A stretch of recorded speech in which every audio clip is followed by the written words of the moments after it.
Olá, estamos de volta. Sou Juliana Doreto e esta é a 5ª edição do Fórum AIDS e o Brasil, que reúne ícones da mídia, jornalistas e especialistas para debater a pauta AIDS e os desafios na cobertura e na disseminação da informação de qualidade para todos os públicos. Neste segundo bloco, vou conversar com Bruna Valim, orientadora socioeducativa do Centro de Referência e Defesa da Diversidade. Túlio Bucchioni, educador na área de gênero, sexualidade e prevenção de HIV/AIDS e IST da ONG Viração. E Diego Calisto, consultor técnico na área de prevenção e articulação social do Departamento de IST, do HIV/AIDS e hepatites virais. É um prazer receber vocês. Muito obrigada pela presença aqui nesta tarde.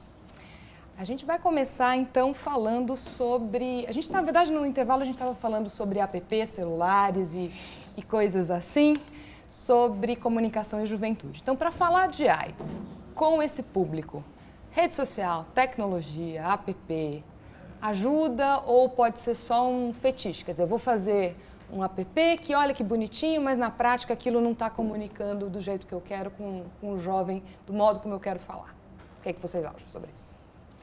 Acho que depende, eu acho, da estratégia que vai ser utilizada. Por quê? Porque para você pensar em trabalhar uma mídia social ou um próprio aplicativo de uma maneira que ele realmente vai despertar o interesse e a atenção desse jovem, né? Para trabalhar uma informação sobre prevenção associada à sexualidade, eu acho que você precisa pensar, primeiramente, o tipo de conteúdo que você quer transmitir. Por exemplo, ainda há pouco eu estava comentando que as pop-ups são uma ferramenta que são muito utilizadas para trabalhar ações de marketing no empreendedorismo de uma maneira geral e pouco utilizadas quando a gente fala de saúde, né? Então, recentemente isso tem mudado, né? Tem diversos aplicativos que estão colocando algumas mensagens de alertas, né, por meio das pop-ups, para falar sobre PrEP, que é a profilaxia pré-exposição, para falar sobre locais de testagem, sobre preservativo. Então, eu acho que isso tem sido alterado de alguma forma. Não sei se talvez da forma como acho que já poderia ter sido alterado, mas isso é um indicador.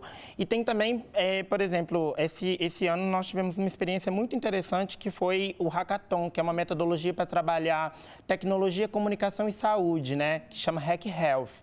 E que é muito utilizada no empreendedorismo, é muito utilizada para trabalhar comunicação, mais voltada para o marketing de uma maneira geral. E a gente trouxe isso associado à saúde, né? A partir de uma experiência que a gente teve fora, em São Francisco, que eles estavam utilizando, e a gente colocou como um evento paralelo no Congresso Brasileiro de HIV e hepatites virais esse ano em Curitiba.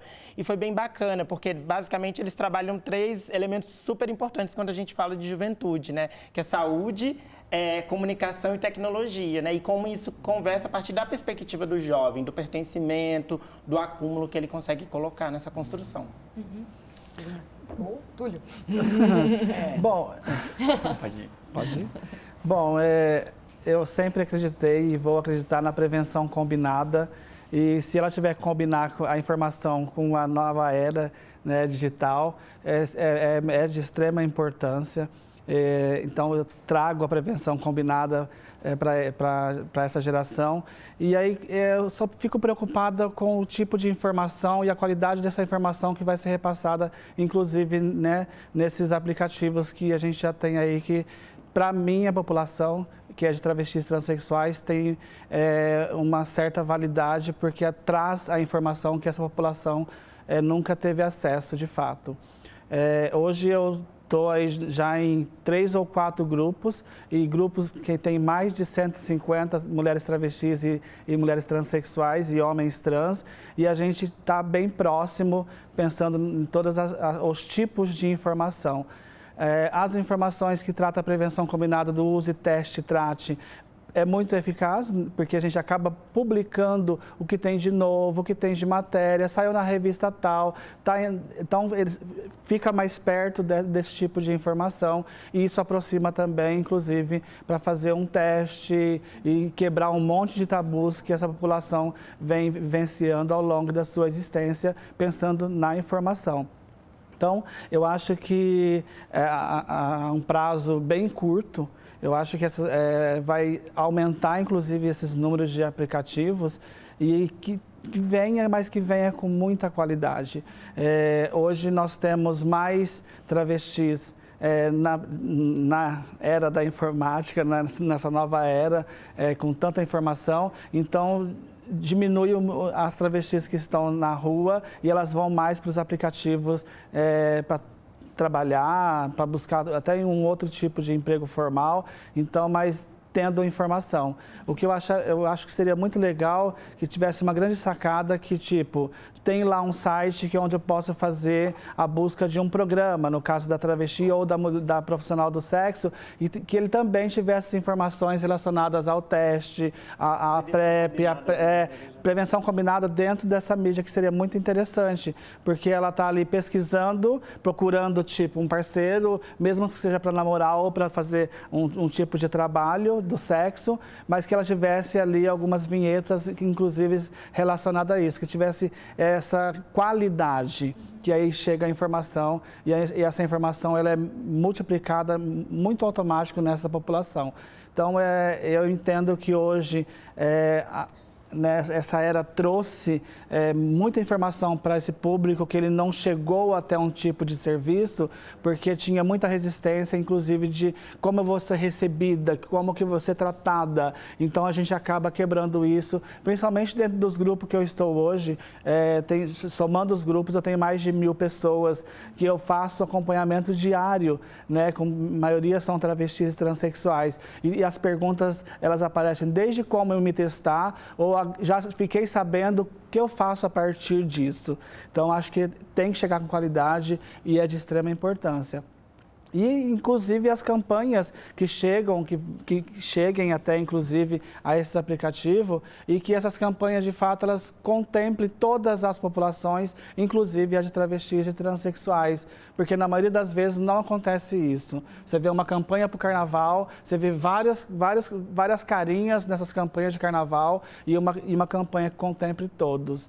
Então, que a informação chegue através da campanha e que seja para a população geral e não, de fato, para uma população tão específica, tipo, tem 2 gays brincando carnaval e aparece 2 mulheres até brincando carnaval e a travesti brincando carnaval com o parceiro brincando carnaval numa campanha, a gente não vai ver, não viu. Eu creio que eu possa ver ainda no meu tempo de existência, assim.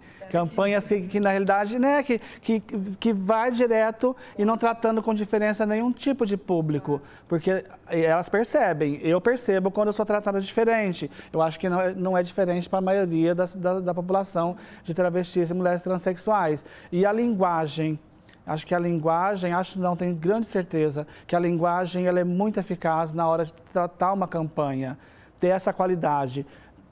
Cada população, vou tratar como chave, que eu não gosto, mas população-chave, tem uma linguagem que é falada, respeitar inclusive essa linguagem, porque essa linguagem é a linguagem que se trata, é a linguagem que se conversa, é a linguagem que se entende. Tem a ver com as especificidades com certeza. Também relacionadas a cada um dos segmentos populacionais que são considerados chave justamente porque são afetados Sim. de uma maneira diferenciada em relação à epidemia de HIV.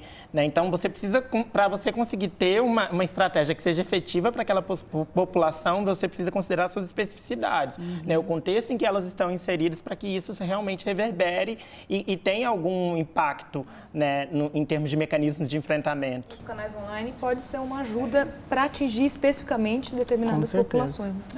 Eu ia dizer isso, assim, eu acho que eu concordo, né, com a Bruna e com o Diego, que é fundamental, assim, é um uso estratégico, né, de você estar nas redes e pensando nisso, né, nas especificidades de cada grupo que você vai trabalhar. E a gente também trabalha muito com a ideia de educação entre pares, né, que é assim, colocar o público-alvo, pensar primeiro qual é o público-alvo, né, para os conteúdos que você está produzindo. E depois colocar esse público-alvo para produzir os conteúdos também, para protagonizar os conteúdos, que daí é um jeito de você conseguir acessar essa linguagem, os códigos de comportamento, enfim, o tipo de cultura sexual, as práticas, como essas pessoas vivem as suas identidades, enfim, tudo isso é importante. Mas eu acho também que uma das dificuldades, e aí, né, indo mais para um lado não tão positivo, é que, de fato, as redes sociais são empresas, né? Então, assim, para as organizações, os coletivos, os grupos conseguirem fazer com que esse conteúdo chegue, precisa investir dinheiro nisso. Então, uma das dificuldades é que ainda é pouca verba destinada para a comunicação. É algo que está mudando, mas que, assim, para você ter um efeito e ter um grande alcance, você precisa investir dinheiro nisso. E então, nesse sentido, eu acho que para organizações sociais ainda é um desafio e não substitui a educação sexual nas escolas, né? São coisas separadas que se complementam. Porque, por mais que a gente tente chegar nas pessoas, quem trabalha com populações em extrema vulnerabilidade, a Viração trabalha, né, com LGBTs que frequentam Arocha, que muitas vezes estão em situações de extrema vulnerabilidade, com vários recortes, né, de desigualdade sobrepostos. A gente percebe também que muitas vezes a rede social não chega só. Porque o acesso ao celular é restrito, porque o acesso ao Wi-Fi ainda é restrito, porque o dinheiro porque muitas pessoas perdem os celulares, por exemplo, a população de travestis e trans, na nossa experiência no Arocha é muito comum, assim, a pessoa perder o celular ou ser roubada, e aí passar meses sem celular e meses sem acesso à internet. Então, acho que não dá pra gente achar que também é fácil esse acesso e que esse acesso ele é linear, assim, eu acho que ainda tem alguns desafios. Nas periferias, né, você tem bolsões em que a rede não chega com qualidade, falta antena, falta serviço bom, então você tem jovens que consomem também internet com precariedade, ou porque tem um celular, inclusive, mais antigo e, claro, né, a ditadura também das atualizações, né, dos sistemas, que também faz uma população ficar um pouco alijada de certas discussões que acontecem. Né? Alheias, né?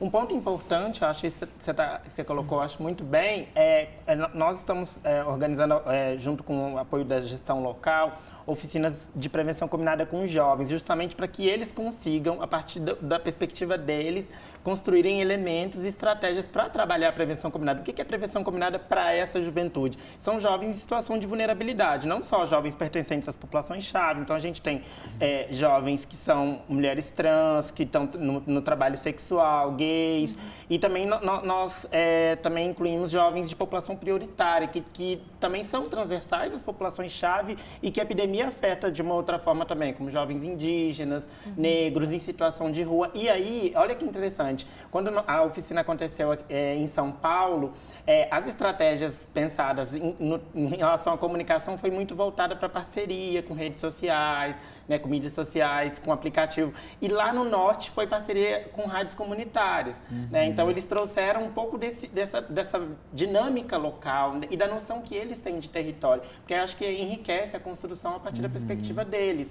Né? E eu achei importante também isso que você colocou da questão de recurso, porque no ano passado, durante as Olimpíadas e Paralimpíadas, a gente conseguiu fazer uma parceria com o Hornet, que é um aplicativo de relacionamento para gays e outros homens que fazem sexo comum sem envolver recurso. Os meninos trabalharam no aplicativo, assim, não foram voluntários, né, no aplicativo, para falar um pouco sobre onde eram os locais de testagem, que era PEP, né, a profilaxia pós-exposição. Aliás, se você quiser falar um pouquinho disso também. Então, é que é importante, né? A gente tem muita dúvida, por exemplo, foi um projeto que durou, um projeto piloto, né, que teve duração durante as Olimpíadas e Paralimpíadas, que os meninos, foram meninos, né, gays e HSH que foram voluntários, né? E aí as interações eles ficavam com um selinho azul e uma identificação, Projeto Close Certo, e o pessoal que procurava eles não faziam abordagens. E aí o que era muito interessante, muita dúvida relacionada à testagem, onde adquirir preservativo de forma gratuita, que a gente pensa que é algo que está posto, né? E não exatamente. O que é testar regularmente, né? Qual é o período desse testar regularmente, né? E falava um pouco das suas práticas sexuais também. Esse tratamento também é considerado como prevenção em relação a uma pessoa que vive com HIV.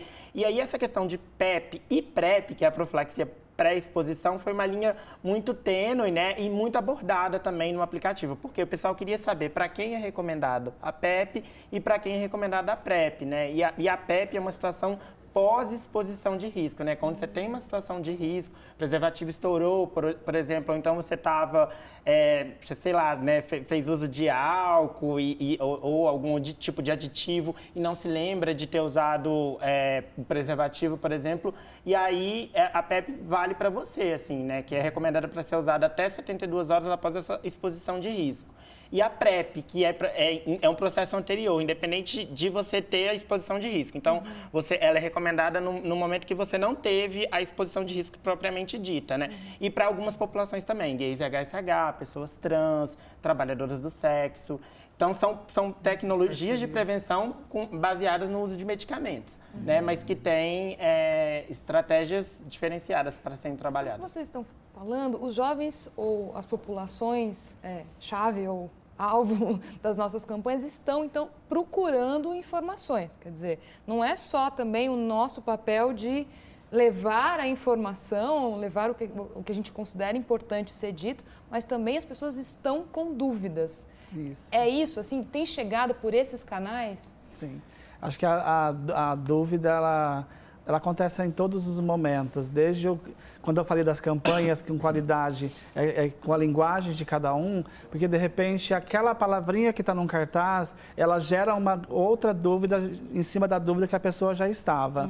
Essa semana mesmo, uma travesti, ela perguntou para mim, nossa, eu vi uma campanha, e até eu já havia questionado essa campanha, mas está falando de uma campanha, faça o seu teste de AIDS. Mas, Bruna, você falou no grupo e falou para mim que não tem teste para AIDS, que AIDS é um outro momento e é HIV. Então, é isso. Acho que essas informações, elas têm que ser casadas para que tenha qualidade nesta informação. O teste é do quê? O teste é para quê? Então, é isso. Quando eu penso na prevenção combinada, é combinada com a informação.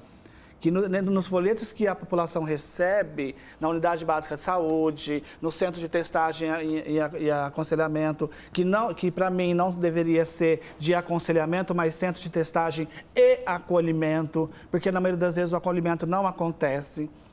Crítica e construtiva, inclusive, e o serviço de atendimento especializado tivesse informações para todas as populações, que não é o caso de São Paulo, na capital, nem na maioria do Brasil, não tem clara as informações que precisa, que é de como tomar, de o que aconteceu, eu tomei a medicação, eu não sei o que aconteceu, o que eu faço a partir disso, quando será que eu fiquei exposta ao vírus do HIV? Nem isso, uma boa parte da população não sabe ainda, né? O que é essa exposição? Quando eu posso procurar de percepção de risco também. Quando e não são jovens, né? Porque tá dizendo não, geral. E aí, por isso que eu falo de campanhas que contemplem toda a população, porque nessa forma geral, automaticamente, os índices não vão diminuir nunca, se não contemplar todos com a mesma qualidade. Então, eu creio, na periferia, que não chega, na maioria das... Eu moro na periferia, eu sei que a internet não chega na periferia, do mesmo jeito que chega no centro, qualquer praça que você passa tem ali um sinal de Wi-Fi gratuito. A população da periferia não tem isso na maioria das vezes. E aí, como chega até essa população?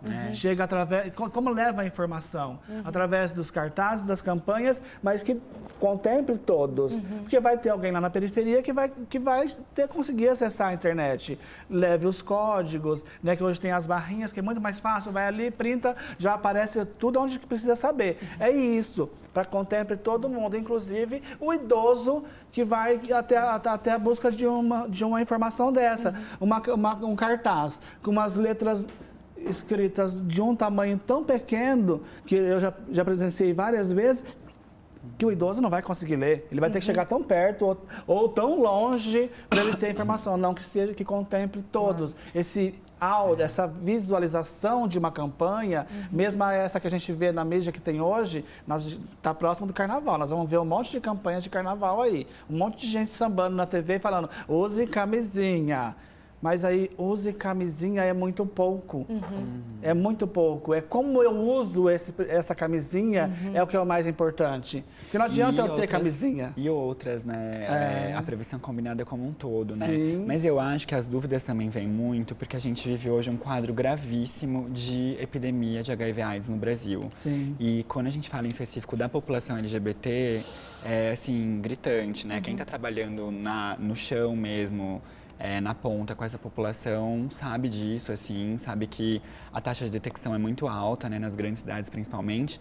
E aí o que eu sinto assim, da minha experiência de mais de 1 ano e tanto fazendo teste de HIV com LGBT, as pessoas elas ficam em dúvida quando elas começam tem um sintoma, ou peguei sífilis, que também está super alta, ou um colega meu descobriu que está com HIV, ou uma amiga minha trans está com todos os sintomas, mas não quer ir no médico, ou não quer ir no posto. Então, assim, a vivência das LGBTs, isso é muito concreto, né? Se a gente olhar para os dados, de cada 10 gays, 1 no Brasil tá com HIV, né? Eu acho que esse é o dado mais recente, se eu não me engano. Então, assim, é isso, né? Cada 10 pessoas que você conhece gay, uma foi infectada pelo HIV, né?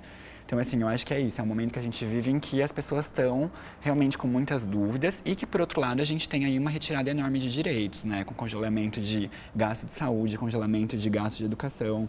Então, assim, as pessoas também que estão em tratamento, elas estão tendo dificuldade de ter os remédios e a gente vê serviços sendo fechados. Então, eu acho que essas dúvidas todas, elas surgem daí. A epidemia é muito alta, muita dificuldade pelos direitos que estão sendo retirados. E, então, para a gente que tá lidando com a população diretamente, a gente vê que, infelizmente, a gente não tem, assim, em geral, pessoas que, não, eu estou começando a minha vida sexual, então vou me informar sobre prevenção combinada. Não, infelizmente é quando assim, puxa, conheço alguém que pegou alguma DST ou eu tô achando que eu tô com algum sintoma e aí então eu vou no serviço. Pelo menos a minha percepção é essa, né? Acho que tem um ponto importante que quando a gente fala do uso do preservativo, a gente não pode falar numa perspectiva reducionista, né? De que a prevenção ela está restrita só ao uso do preservativo. Não, a prevenção ela está além do preservativo, né? Inclusive, hoje, a gente precisa ressignificar o que é sexo seguro, considerando que a gente está trabalhando prevenção combinada, que a gente está falando em combinar possibilidades que se adequem melhor ao contexto e momento de vida de cada indivíduo. Em relação à juventude, o desafio é grande, por quê?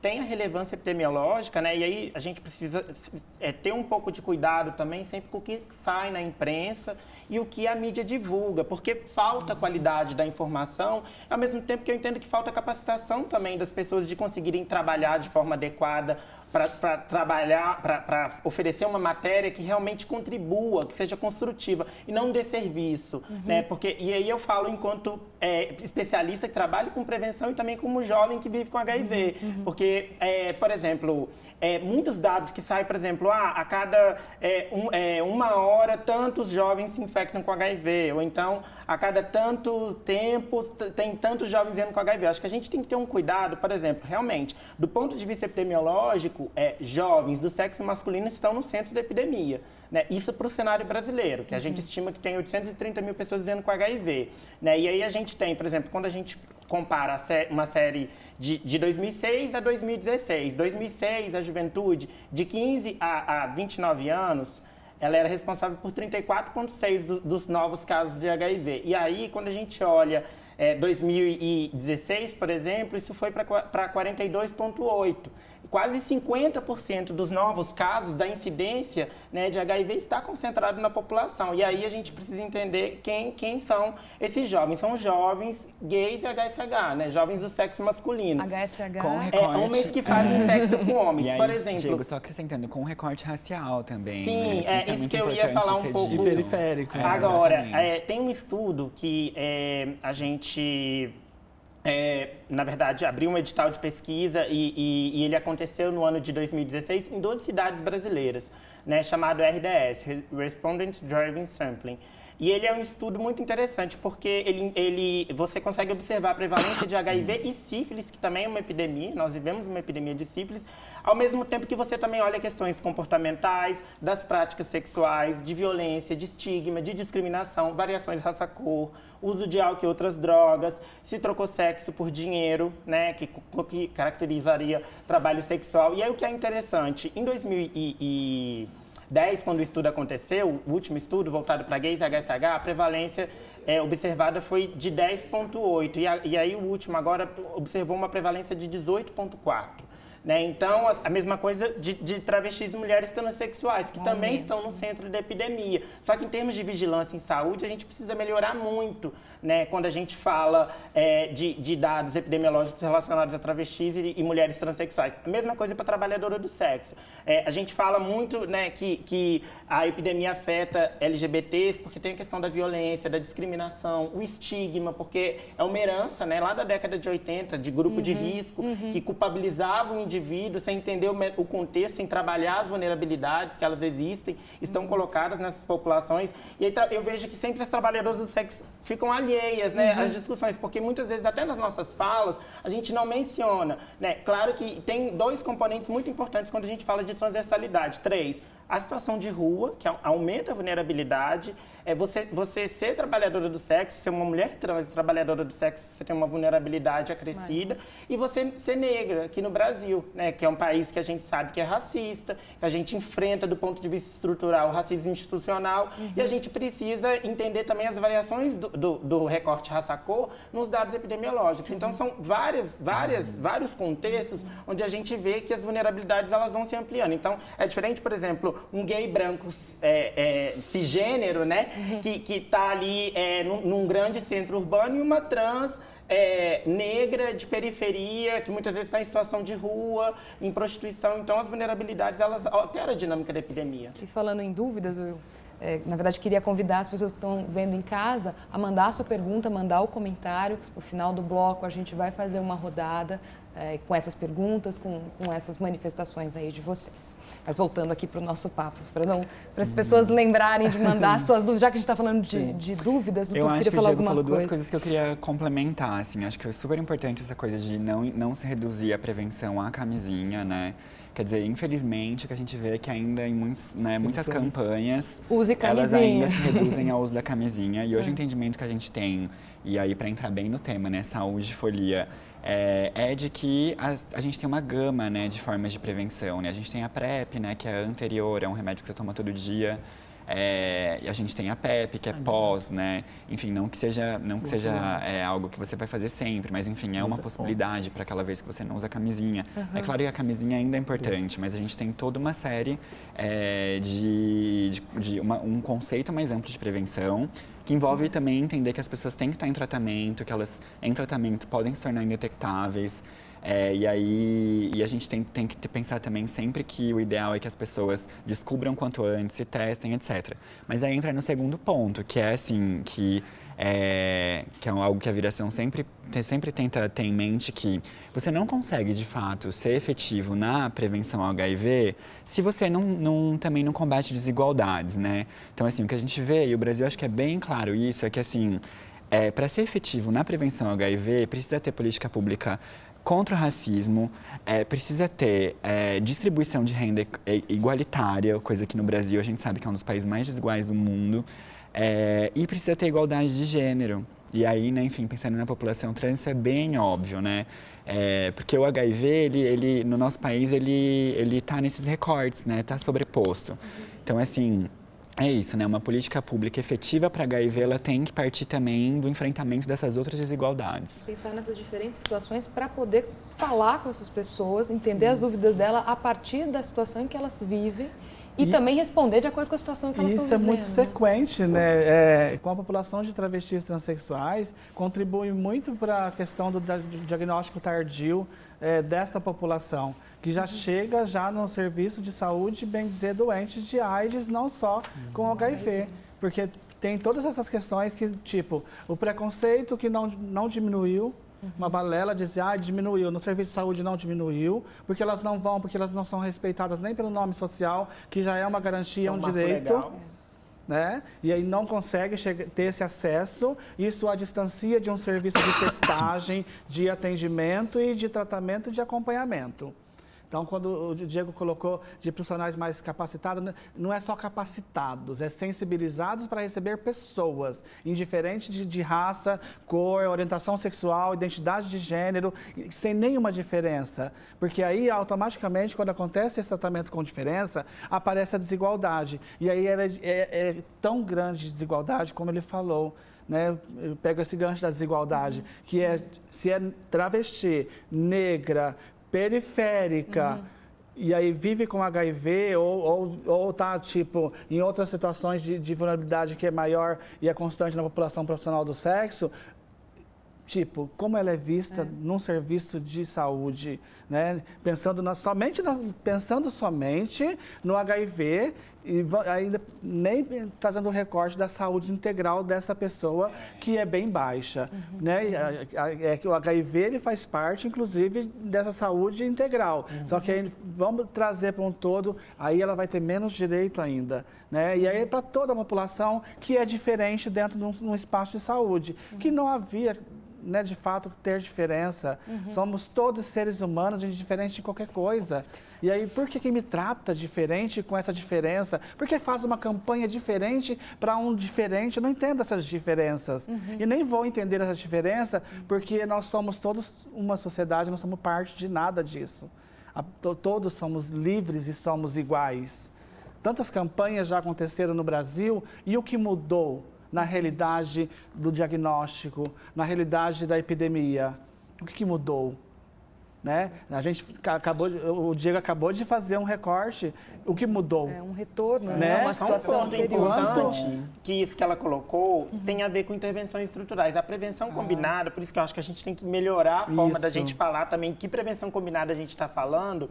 Por exemplo, se eu tenho um preservativo aqui, ele é uma tecnologia biomédica, porque ele é um método de barreira, né, para infecção para HIV. Agora, se eu tenho um preservativo e eu trabalho com a juventude ou com quem quer que seja, a adesão, explico a maneira correta de usar, aí sim isso é uma intervenção comportamental, que é um outro braço da prevenção combinada. E aí, se eu consigo trabalhar com o indivíduo, por exemplo, a portaria do uso do nome social no SUS, a Lei 12.984, que torna crime a discriminação contra a pessoa vivendo com HIV, isso é intervenção estrutural, que é o outro componente da prevenção combinada, que ela é comportamental, ela é estrutural e ela também é biomédica. Então, eu acho que falta muito a gente trabalhar as intervenções estruturais. Por quê? Porque a gente avançou muito na resposta à epidemia do ponto de vista de implementação, né, do ponto de vista da ciência de uma maneira geral, mas na resposta social, do enfrentamento ao estigma, à discriminação, a gente não avançou da forma como a gente precisa avançar. E esse aumento no número de casos que você relatou há pouco também pode ter a ver com o fato de a pessoa se sentir constrangida a buscar informação. Daí as redes sociais, apesar das deficiências de estrutura, podem ser importantes porque é um canal anônimo também que a pessoa pode... Mas isso mostra que a gente está falhando, as pessoas não estão tão alertas sobre determinadas condições que o sexo seguro pode evitar, não só o HIV, mas como outras doenças. Aí eu acho que a Bruna tocou num ponto importante, assim, né, que é o acesso ao serviço, né, que é o que você está trazendo agora, né, porque assim, o que a gente percebe quando está trabalhando com população, né, dita população-chave ou população em vulnerabilidade, é que não faz parte da rotina daquela pessoa o autocuidado. O autocuidado não faz parte. Então, assim, ir até um serviço público, ou ir até o médico, cogitar ir no médico, enfim, não faz parte. Então, o que acaba acontecendo é que as populações onde a epidemia realmente está concentrada, tem muita dificuldade mesmo de exercer esse autocuidado, enfim, de ter essa cultura de ir a um serviço, de pensar em um serviço. Por quê? Aí a gente não... Aí que é o problema, né? Porque as pessoas olham para esse dado, que é um dado da realidade, e elas culpabilizam o indivíduo e não olham para a estrutura. Não e o que a gente camisinha, sabe... né? tipo isso, né? Não usou camisinha, pegou AIDS. Mas o que a gente sabe é que a gente tem um problema estrutural no Brasil, que é a LGBTfobia no caso das populações LGBTs, né? Ou, por exemplo, o fato da gente não conseguir ter educação sexual nas escolas, né? A gente tem um Estado laico que não é laico, a gente sabe disso. Então, assim, a gente não ter educação sexual nas escolas e não ter o respeito à identidade de gênero, o respeito às orientações sexuais, significa o quê? Uma população que ela, desde cedo, é fragilizada, ela é vulnerável, ela é marginalizada e ela desconfia dos serviços, ela desconfia do Estado, ela desconfia enfim, de que ela pode ser realmente aceita, né? Para piorar o fato também de que muitas dessas pessoas, elas têm problemas em casa também com a família, né? Então, assim, você vê, a gente é uma mudança que ela tem que vir conjunta, né? A gente tem que garantir a educação sexual, o acesso à saúde, tem que garantir também que essa população tenha acolhimento, porque senão realmente não vai acessar, né, os serviços. Vou aproveitar para pedir perguntas do público, que nós temos algumas. A Marina vai nos trazer. Temos aqui... Bem, vou começar a falar logo a primeira aqui. Como fugir de uma comunicação clichê para os jovens, né? A gente estava falando isso, assim, dizer só use camisinha não basta. Então, como é que a gente faz para não só dizer use camisinha? A Bruna já falou isso.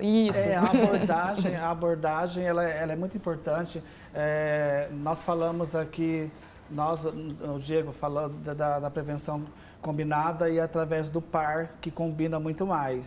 Então, acho que a informação que este par leva para a população que ele representa, vou falar de representatividade mesmo, que é isso que acontece, ela é de extrema importância. Né? E aí, o que aconteceu ao longo, né, do tempo, de todos os trabalhos que foram feitos de prevenção em HIV, e AIDS, hepatite e outras sífilis, de todas as ISTs, eu acho que tem uma falha grande que a gente não tratou muito da redução do dano. Então, a redução do dano, ela parte a partir daqui, a partir de uma campanha eficaz. Vou sempre bater na tecla da campanha, porque uma campanha eficaz é lá onde a gente consegue diminuir muita coisa. Então, pensar nisso com essa qualidade mesmo, de que forma que vai chegar essa informação. Tipo, eu sou agente de prevenção com a população de travestis e transexuais, profissionais do sexo no centro de São Paulo. E tem outras equipes que trabalham fora do centro de São Paulo. As perguntas que eu ouço no campo é como eu uso o preservativo. Lá atrás. Entendeu? Então, por que essa informação já não está tão clara para uma população que usa o preservativo todos os dias? Todos os momentos. E aí eu vou e levo o gelzinho para elas, que é para melhorar ainda, inclusive, a questão né, da transa ficar mais gostosa, dessa coisa do sexo ficar até mais prazeroso, que não é para uma profissional do sexo. Tem um machismo eterno no Brasil, porque eu fui prostituta há 25 anos e eu sei que não é prazeroso fazer sexo com quem a gente está pagando, com quem está recebendo. Então, diminuir isso, né? Eu falo que isso é uma violência. Quando eu faço sexo com o outro, ele está pagando, é algo que eu não queria, é uma violência. Por isso que a população que está sendo profissional do sexo, que a maioria das travestis no Brasil, elas são profissionais do sexo porque só tem esta opção, é uma violência com essa pessoa. E aí diminui muita coisa. Ela não tem autoestima de fato, a baixa estima é constante, ela não tem empregabilidade, que ela não queria estar ali. A gente sabe, está muito claro no Brasil que a população de travestis transexuais que é profissional do sexo não é porque quer estar lá. Vivencia aquilo por uma única opção. E cadê as outras opções que elas nunca aparecem? E aí, tipo, tratar isso com essa delicadeza. Então, quando a informação chega lá no campo, que eu tento levar a informação para a população que eu estou lá no campo, que é o meu par, com o máximo que essa informação chegue a essa população com muita clareza. Por isso que eu falo da linguagem. Tipo, eu não chego lá falando, e aí, quer camisinha, quer gel, querida? A minha linguagem com ela não é essa.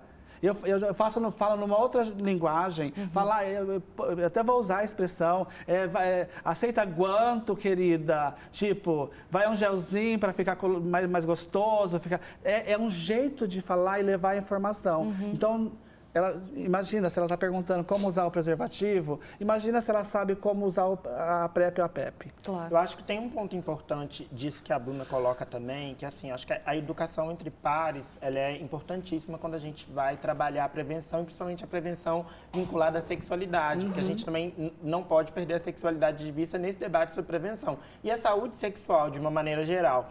Né? Porque como a gente falou da abordagem integral, como que, por exemplo, um profissional de saúde vai fazer uma abordagem integral numa população trans se ele sequer consegue compreender o que é identidade de gênero? Se ele sequer consegue discutir com um gay sobre as suas práticas sexuais, porque não sabe sobre orientação sexual. E um problema que acho que a gente precisa compreender também, por exemplo, o HSH, que é homem que faz sexo com outro homem. Ele tem a prática de se relacionar sexualmente com outro homem, mas ele não tem o perfil identitário, ele não se enxerga enquanto gay. Aí muitas vezes quando a gente vai trabalhar uma comunicação, ela vira clichê porque ela não é uma comunicação capaz de contemplar as especificidades que são necessárias para a gente fazer uma comunicação que realmente faça a diferença para aquele indivíduo.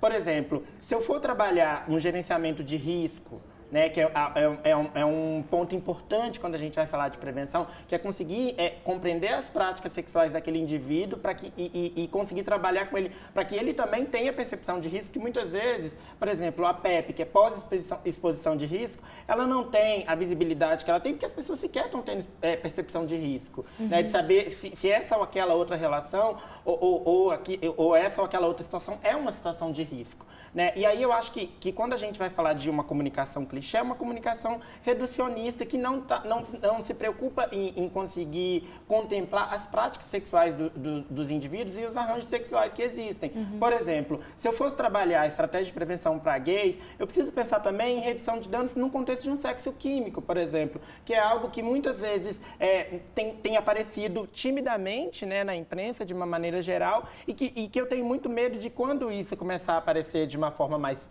sistemática, digamos assim, da qualidade da informação, porque eu acho que vai ser muito do clichê, né? Porque a gente precisa compreender as práticas sexuais dos indivíduos para saber qual é a melhor forma de se comunicar e não fazer mais do mesmo, mas fazer uma comunicação mais direcionada, mais alinhada a essas práticas sexuais, esses arranjos sexuais e conhecer de fato qual é a dinâmica da população, né? Como ela vivencia a sua sexualidade. O Túlio falando de educação por pares, né? Eu acho que é isso. Assim, primeiro, admitir que não é fácil, assim, não é fácil fugir do clichê. Às vezes a gente cai no clichê mesmo, mas eu acho que o fundamental é manter o diálogo e o protagonismo da população-alvo, assim, como o Diego e a Bruna estavam dizendo, né? Você se propor a ouvir, a entender as culturas e as práticas sexuais, a entender as identidades ou as não identidades, por exemplo, no caso do HSH, e aí, então, produzir a comunicação tentando dialogar com um público-alvo, né? Com o protagonismo do público-alvo. Bem, gente, o tempo se esgotou, passa muito rápido, mas acho que foi um bate-papo muito informativo para quem está ouvindo, para, inclusive, pensar nessas questões, pessoas que trabalham com isso, mas também a sociedade pensando como ela está tratando essas questões. Muito obrigada mesmo pela participação de vocês aqui hoje. Obrigada a você. Obrigada.